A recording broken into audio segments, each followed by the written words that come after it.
एक गांव में रामू नाम का गरीब किसान रहता था। रामू अपने 1 बीघे के छोटे खेत में खड़ा था, हाथ में खेत की मिट्टी को कसकर पकड़े हुए था।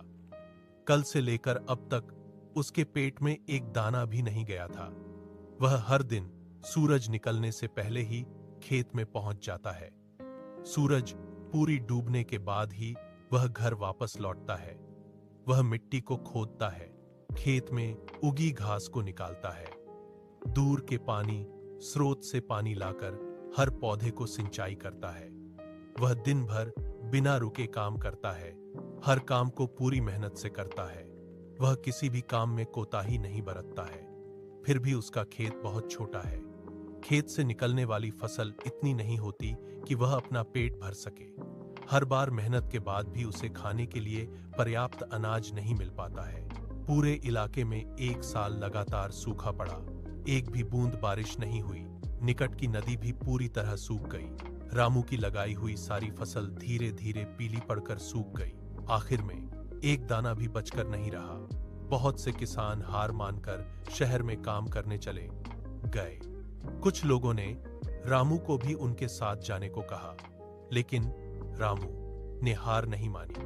वह अपना थोड़ा सामान बांधकर दूसरे गांव की ओर निकल पड़ा। वहां एक जमींदार के नए गोदाम बन रहे थे। उसे वहां मजदूरी मिल गई। वह रोज सुबह से शाम तक बिना रुके काम करता रहा। वह ईंटें उठाता, मिट्टी गूंथता, हर काम पूरी लगन से करता है। जमींदार उसे खाना देता था, थोड़ा पैसा मिलता था। रामू ने एक भी पैसा फालतू खर्च नहीं किया। वह नल का पानी पीकर काम चलाता रहा। 3 महीने की मेहनत में उसने नए बीज और खाद के लिए पर्याप्त पैसे बचा लिए। रामू पैसे बचाकर अपने गांव वापस लौट आया।